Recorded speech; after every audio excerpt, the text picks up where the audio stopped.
Okay, good afternoon, everybody, and welcome to our Stack and Learn webinar. I'm going to speak to you today about our getting our cities and regions to net zero, and I'm going to use the West Midlands of England as a case study. My name is Barny Evans, and I work for WSP UK, and I work in our planning and advisory division. I do a lot of this work for companies and cities and regions around net zero transitions and strategies, and so hopefully I'll draw in some of those wider lessons as well. I'm just going to turn my webcam off whilst I'm talking. But then I'll bring it back on at the end. Two quick points before I make a start. The presentation I'm giving is available as a download in the handouts on the right side of your the right hand taskbar. You can download that there. And the second point is there'll be about 10 minutes for Q&A afterwards. So if you can put questions anytime you want into the box, and we'll collate those and then we'll go through them at the end. If there's any I can't answer within that 10 minutes, then I can always answer by email or afterwards. Okay. So just briefly the agenda. I'm going to just explain what is the West Midlands to those of you who aren't from these shores. I'll explain what the West Midlands Combined Authority is aiming for, and was our client on this project. I'll talk about the project itself, the results, and then the lessons from this project, but also drawing in some of the lessons from other projects quite similar as well. So, executive summary. West Midlands Net Zero 5-year plan, which is what we developed, is this document on the right you can see there, available from all good websites. And it's the 5-year plan as part of a 20-year transition to net zero for the West Midlands. What they've done is they've set this 20-year target, and then they're going to set 4 5-year plans as part of that transition. It was a detailed technical, economic and social analysis. Took us about 5 months, the whole project, and involved all of those things there you can see. And the end result was this 5-year plan with specific goals and investment required, transforming the whole landscape, but also sort of jobs and skills, socioeconomic plan behind that as well, which I'll talk about more. So the background. The West Midlands, for those of you who don't know, is this red blob you can see on the right there. And it's called the West Midlands because it's in the West Midlands of England, and it covers that region below the map of the British Isles. You can see then there's that sort of wider explanation of it, the specific geography. Birmingham is the biggest city within that region, and Birmingham's the 2nd or 3rd biggest city in the UK, depending on who you talk to. It's a fast-growing and relatively young region in terms of age of people there. It's famous internationally for its motoring heritage. So Jaguar Land Rover are based there, and I think from a global perspective, it's probably most famous for its role in Formula 1. So if anyone's interested in Formula 1 racing, those teams you can see there, about half the teams in Formula 1 are either in the West Midlands or very near the West Midlands. So motoring is a great strength in terms of manufacturing, R&D, and that kind of thing, and that's really relevant for the net zero transition, of course. And then more broadly, the West Midlands is renowned for its manufacturing generally. So that's a sort of flavour of the region. The West Midlands Combined Authority itself is a regional government, has a metro mayor and covers 7 local authorities. Traditionally, these regional governments have been transport orientated because of the large physical area they need to cover, but increasingly we're involved in other aspects of government as well. And it is then that commissioned and wrote this document, #WM2041, which set the target to be net zero by 2041 and the requirement for 5-year plans. As well as getting to net zero, what was very important for the Combined Authority is that there's a whole socioeconomic piece behind that. So it's not just net zero. You can be zero carbon and good, or zero carbon and bad still.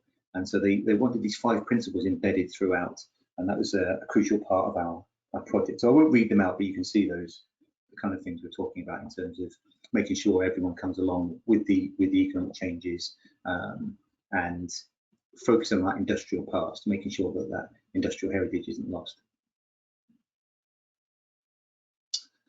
Zooming out to the Sustainable Development Goals, the UN 17 goals, just reviewing the project, I can see it's targeting about 11 of the 17, and I think there's probably 2 or 3 that just wouldn't be relevant for this region at all anyway. So it's quite a wide cross-setting project. I've illustrated those with these red boxes. It covers a lot of areas.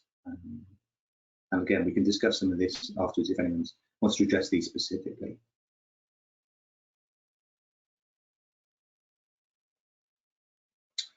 So the West Midlands is a place, just a bit of stat attack. Covers an area of about 900 kilometres, 900 square kilometres, and it's broken into these 7 regions you can see here, with the orange one being Birmingham.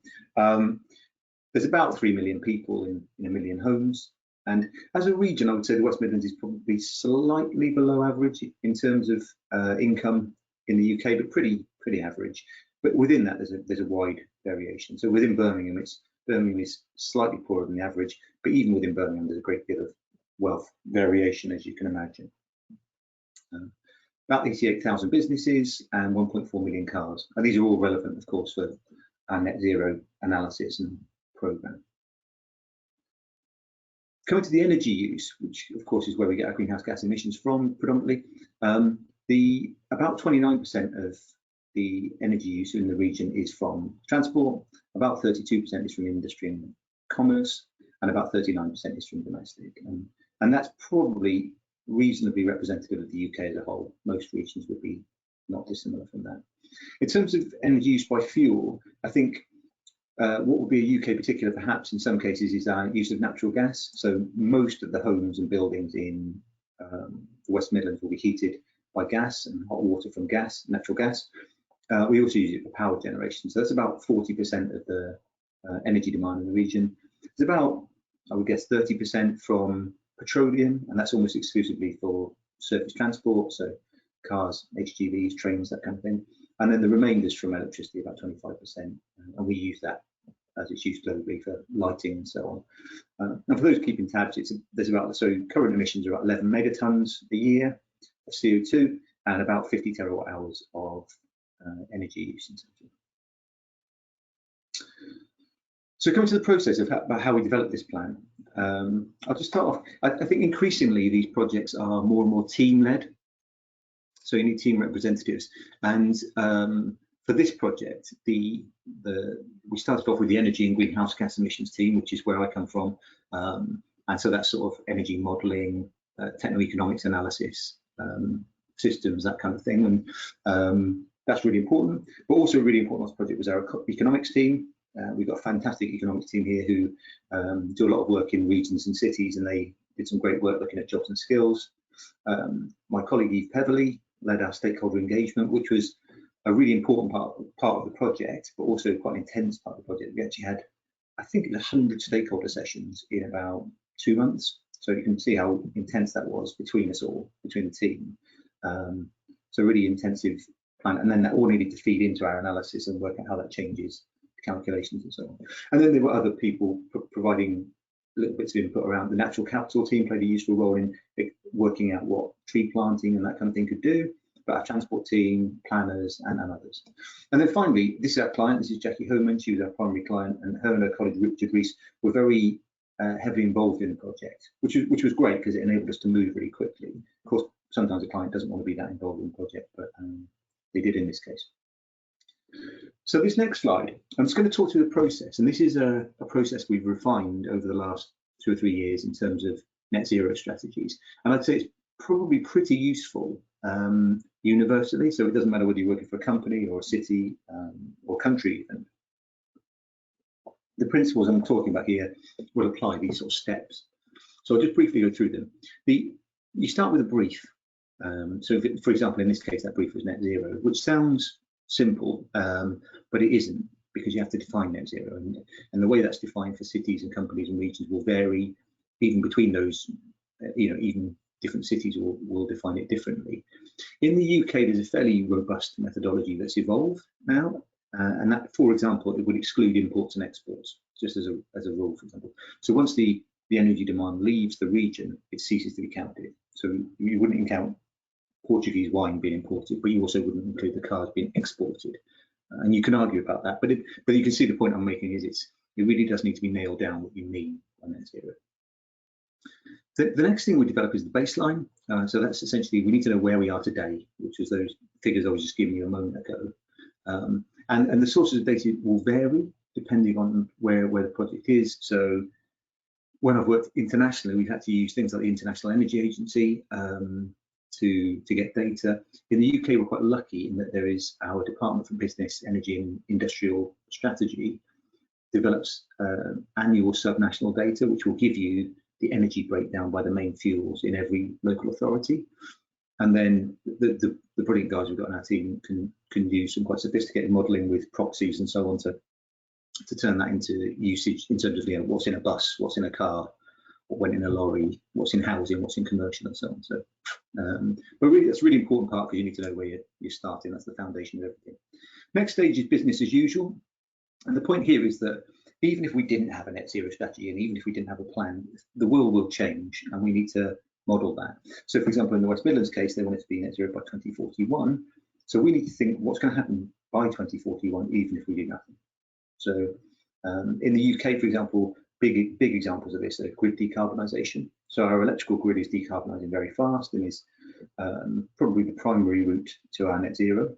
So all electricity use is slowly decarbonising anyway, which is great, but you don't, even if we don't do anything.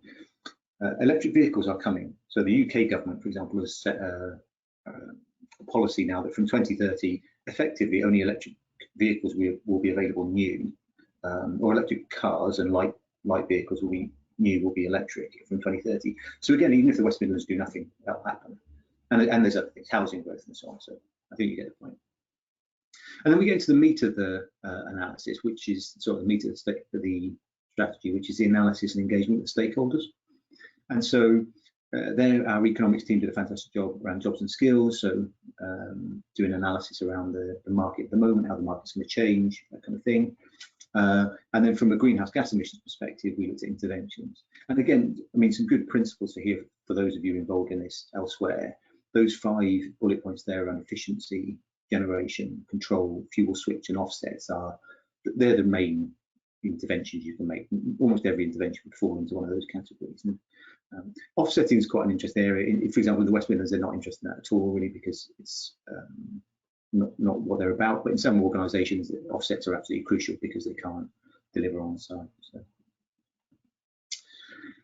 whilst you're doing that, you're also engaging with stakeholders, and I said that was quite an intensive process. We're talking to the public, education providers, employers, financial institutions, partners like local government and national government as well. And it's a very iterative process, and or sort of continually evolving process, because a lot of what they're feeding back then goes into your analysis and so on. So quite an intense process there of feedback, a feedback loop.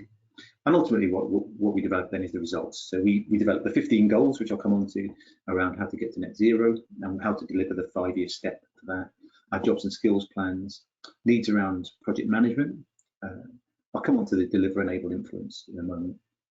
And now the West Midlands are in this process of employing project managers. They've made the business case and been given investment to develop their project management capability, look at investment, how are they going to monitor success? So how will we measure this? But this is, as I say, this would work for most companies, most cities, most regions. Okay, and these are the kind of things we looked at. So we looked at natural capital, which, as I said, which is planting trees predominantly, although there's other things. It actually makes quite a substantial difference in the region. We looked at things like solar power and wind power. So this is actually a big solar roof in the region, but there's ground mount solar as well. We looked at domestic energy efficiency. So top left there, the housing. In the UK, housing energy efficiency is poor, and it's been an area we've talked about for a long time, but not had much success in. But it's going to be a really big part. Top middle there, you've got the whole vehicle sector, the car sector, absolutely crucial, because all those vehicles you can see in that picture are manufactured in the region, and they will all have to be electric by 2030. So, or all the new ones will have to be electric by 2030. And there's others. There's industry there, and there's also this active travel strategy, which they're very keen on. It's actually the mayor, you can see third from left in that left-hand picture, himself, and they're promoting cycling and walking. So these are the kind of things we were looking at. And then the results. So it's difficult to show what is quite a sort of about 100-page document in one page. This is a good stab at doing that. So this is the 5-year plan we developed for them. We developed different scenarios, and the reference scenario is the accelerated scenario, as it's called here. And so this is what they're aiming to do in the next 5 years.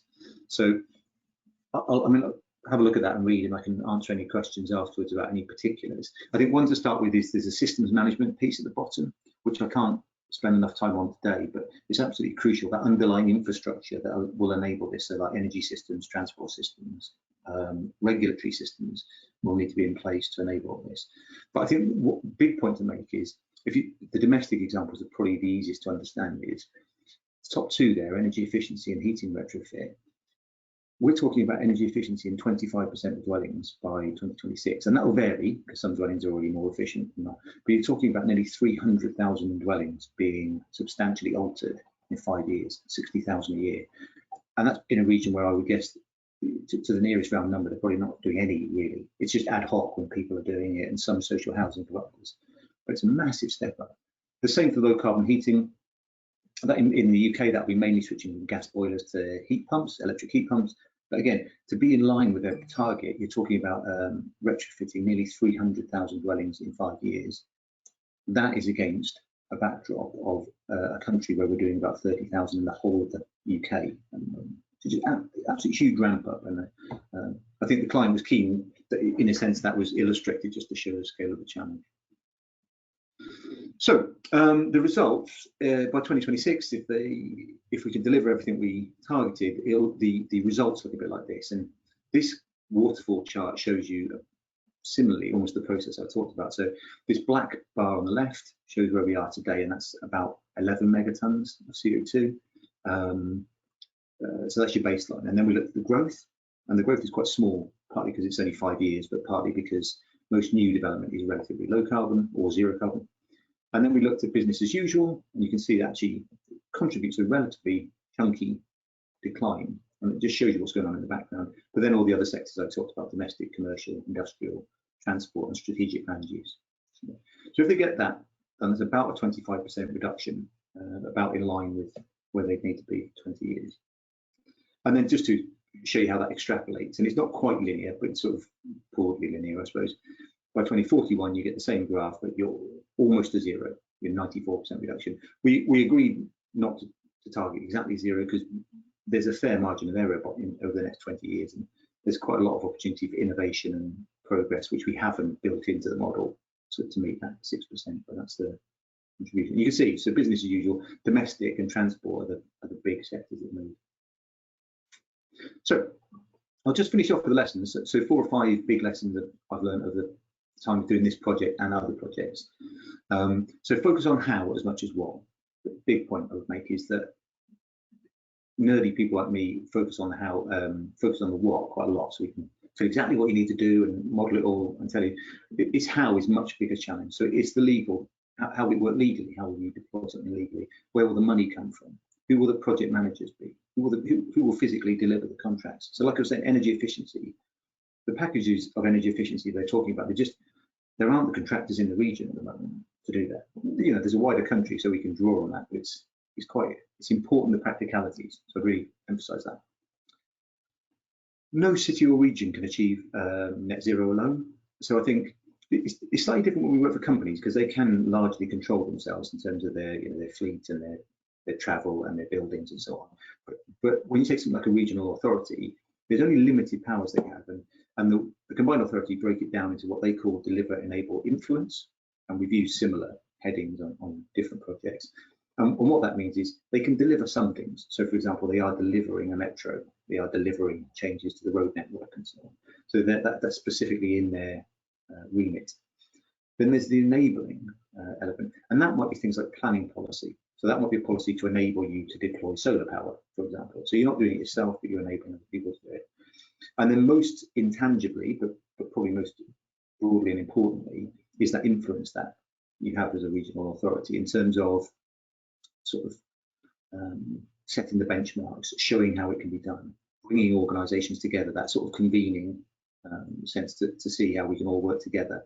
That trusted partner for the public, often acting as an intermediary between private enterprise and the public to give the public the trust that what is happening is in their best interests. Very important. We need the public support to deliver this. I think two main points here is when you look at the investment, and we're looking at huge billions of pounds investment for the region, what's crucial to understand is the public are going to be the people who spend most of that money. I mean, indirectly through taxes, of course, but directly still, there's still going to be the majority coming through the public buying buying electric vehicles, the public buying bikes, the public cycling, walking. In the UK case, particularly buying heat pumps to replace gas boilers or fitting energy efficiency retrofits. Most of that's going to happen with their own money. So there's that point, we need them to engage. But also I think we need a marketing drive with the public, because a lot of the way this is couched, at least in the UK, is climate change is a big, nasty challenge, and we need to sacrifice things to solve it. And some of that's true, but most of it's not, in the sense that we do need to tackle climate change, but the future it's going to bring is fantastic, and we need people to sell that better. So we're talking about a world that's much less noise pollution, much less air pollution. By the end of this decade, energy prices in the UK will start falling, and they will fall forever. We can end fuel poverty, all these fantastic things, but we don't mention them enough because we want to focus on dealing with climate change. SocioEconomics, crucial. I mean, particularly for the West Midlands, as I said, it's a really big centre for motor manufacture and R&D. And as I said, 90-something% of the cars that are made in the West Midlands today will be petrol or diesel. And by the end of this decade, none of them will be, or almost none of them will be.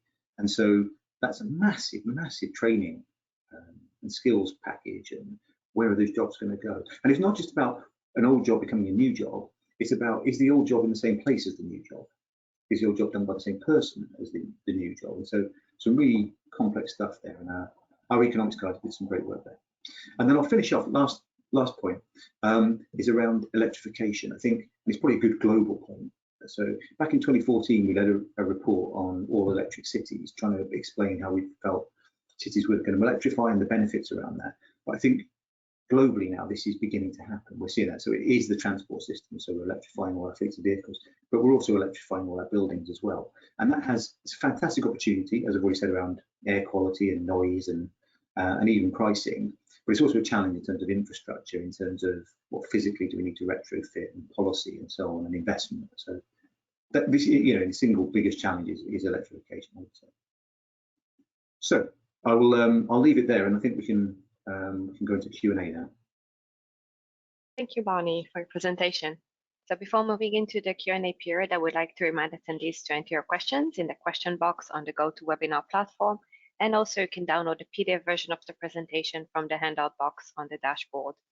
I will start with the question that we received from registration. Thank you for entering those. What were your experiences navigating conflicting desires across planning, urban development, and construction industries? Okay, so it's a good question. I would say what's happened actually, a lot of that conflict is reducing. So what's interesting is a lot of the businesses we spoke to in the West Midlands are very supportive and very aligned to these net zero goals. And I can only speak for the UK with great confidence, but I think that's not uncommon now. A lot of the companies we're working for have targets that would be earlier than 2041.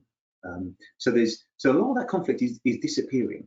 I think as I said before, and that point we're making about the public, about this future being wonderful. I think companies are realising that this dealing with climate change is not just going to be a cost and a burden. It's going to unlock fantastic opportunities. So there's that point.